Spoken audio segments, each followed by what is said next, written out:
childhood dementia, what is being done, what could be done if only we found the resources. Sarah Game, One Nation MP, thank you very much for coming in. Thanks so much, David. Chris McDermott, founder and CEO of Little Heroes Foundation. Good morning to you. Good morning, David.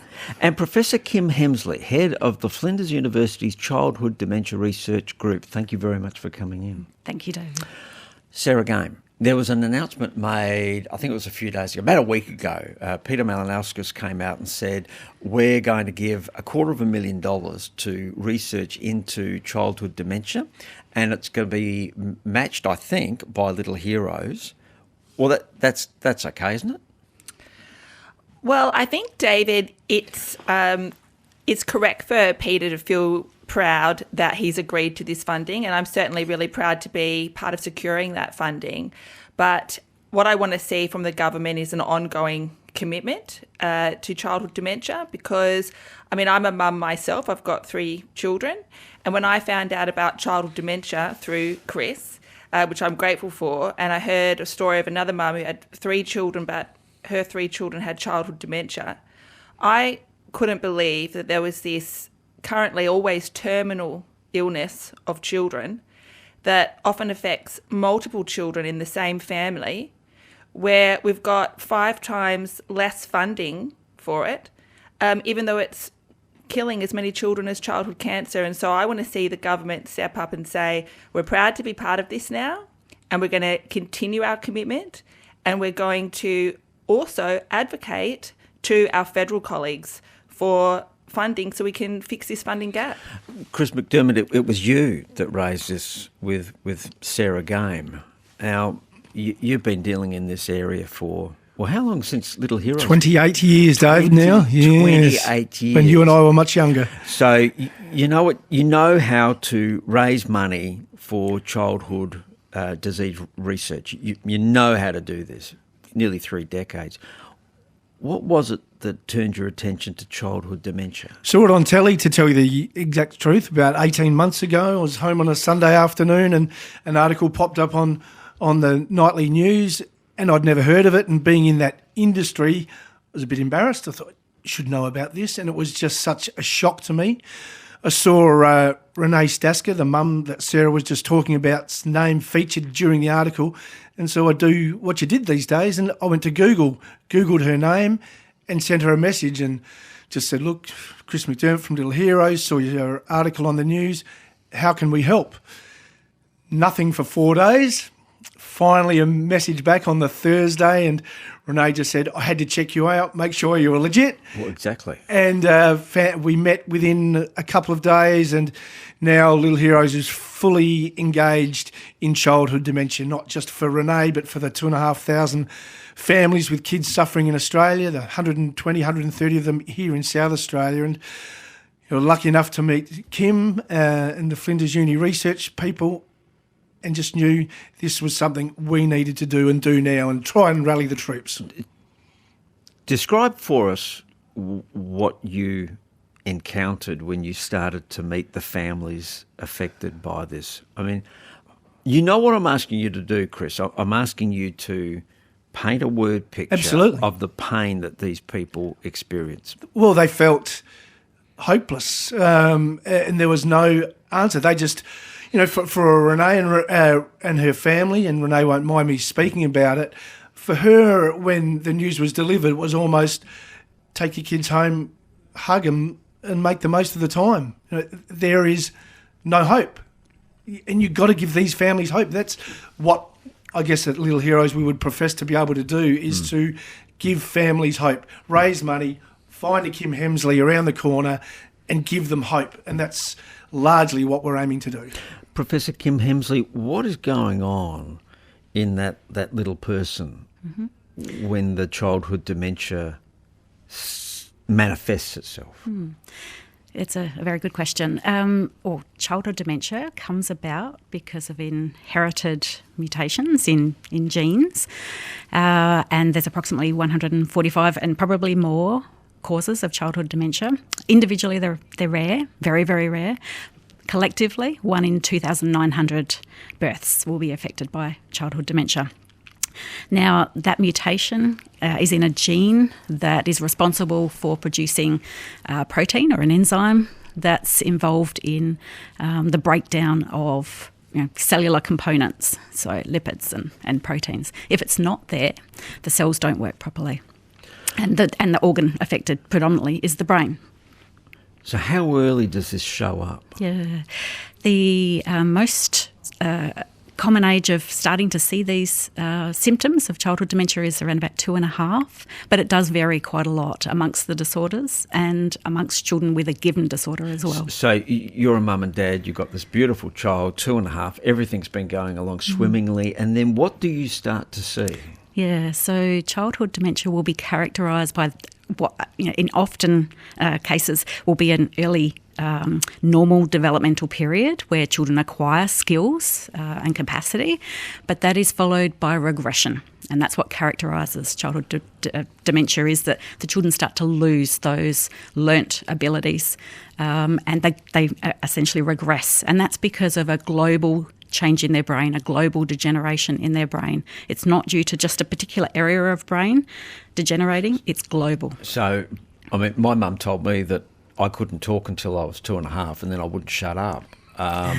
But so a lot of kids would be talking by 2.5, and then slowly they lose the ability to speak, or they fail to recognise you as their mother, their father, their nonna. Yeah, so there's a range of symptoms, and speech is one of them that is affected. That'd be an obvious one, wouldn't it? It would be an obvious one. Motor functions? Yes, motor functions as well. So the broad range of things that your brain is responsible for controlling in your body can be affected. So it's just like watching an adult with dementia, and all of us would have those stories. There wouldn't be a person listening right now who hasn't been in some way affected by a family member or a friend who's got dementia and seen their world gradually shrink. Yeah. Except this is with a child who was on the cusp of a world that was about to blossom. Absolutely. They have, in many cases, not even had a chance to blossom. David, there's a mum in Sydney, sorry to interrupt, but her daughter was 12, 13, was skiing, was fully active, was at school and just thriving. And then one morning at the brekkie table, collapsed, had an epileptic fit or a seizure, and further diagnosis found out that she had one of the forms of childhood dementia. But so had lived happily, perfectly, healthily until 12, and now is, I think, non-verbal, wheelchair-bound, and has regressed enormously. So it's and Kim will know far better than I how differently it plays out. And Kim, this will kill you. Sadly, yes. The 145 or so disorders have no safe, widely available treatments. There are pockets of the world that might have access for some children to a newly approved treatment, but for the vast majority of these children, there is nothing currently. Now, did I understand you correctly that there are multiple triggers for this? I mean, we call it childhood dementia, and there's a gene, there's a faulty gene, but it could have a whole lot of different triggers for it. No, there's faulty genes. So genes plural. Yes, multiple genes. Okay. So, for instance, the work we do has until now focused on a condition called Sanfilippo syndrome. That comes about because of mutations in very specific genes. Right. Okay. Yeah. So does that make it so much harder to try and find treatments and cures? I think, if there's a piece of luck here, I guess it's that we know the cause. Right. We know these are genetic diseases. So we have a good place to start, and that is, say, with gene therapy, gene replacement, or downstream of the mistake in the gene, protein or enzyme replacement. Yeah. So there are places to start here. It's about, I guess it's about funding for research. It's about the breadth of these conditions, the fact that some of them are incredibly rare. And a lot of what happens in medicine, I guess, is people focusing on something that's very, very common. We're talking to Professor Kim Hemsley from Flinders University Childhood Dementia Research Group. Chris McDermott, founder and CEO of the Little Heroes Foundation, is with us, and Sarah Game, who's a One Nation MP. And they've got together and they're trying to raise awareness about this. A few days ago, the Premier came out and said, yep, I can see there's merit here. Here's $250,000. And my understanding is that Little Heroes has said, yep, well, we can match that. That's right, Chris? Exactly right, okay, 100%. So that's $500,000. Professor Kim Hemsley, is it a case that, look, there wouldn't be much point in giving you more money because you've only got the resources to deal with a certain amount of money? Or, you know, if Peter Malinowskis rang you up today and said, here's $10 million, could you spend it wisely? Yes, absolutely. Right. All right. There's no other answer, yes. The need here is great for research to be carried out for treatments, no doubt about it. But one group I'd like to introduce you to is the Childhood Dementia Initiative. It's an Australian not-for-profit organisation, and it's led by another parent of two children with a childhood dementia-causing condition. And this organisation has been put together with the goal of gathering together all the facts about, you know, what we know about childhood dementia in Australia, the funding landscape, the clinical trial landscape, and the effect on families. And so there are a lot of different areas that funding can be utilised, because, you know, we need to know the lay of the land before we ask for changes to systems. We need a thorough understanding of, you know, how things currently are in Australia before we advocate for massive change. Okay, so we could give Kim Hemsley $10 million and she could spend it today. At the moment, getting back to the politicians who've got the money in their pockets, in the budget, that's what I meant by that, of course, it comes back to you, Sarah Game, like $500,000, but that runs out after 4 years. What are you after? Well, I just want to stress here that, and I guess it is being said, but just very clearly, we've got families who have children that will currently die from this condition, and it's always terminal, and they're often suffering where it's not just one child, but it's their sibling that's affected as well. When I hear that, and I'm a mum, I've got 3 children myself, it's an unbearable thought, actually. And so when I speak to the researchers, and I've asked Kim, and I said to her, but really, you know, can we find a cure for this? And you're told, yes, I believe we can, if we get enough money to do the research.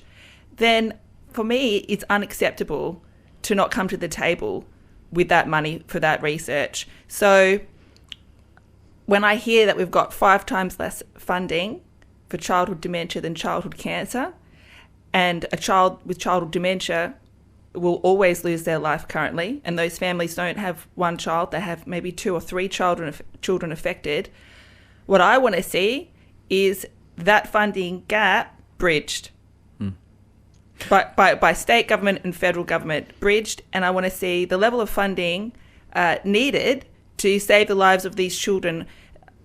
I think, what higher priority could there be?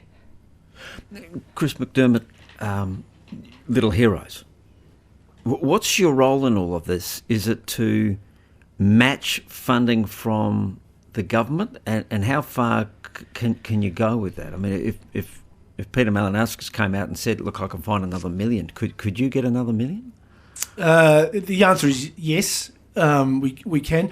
I think my job in this, and initially when I found out about it, was to try and educate people first. Like, we have Little Heroes is lucky enough to have a platform, exactly, be it at a lunch or on a radio station where we can tell the story.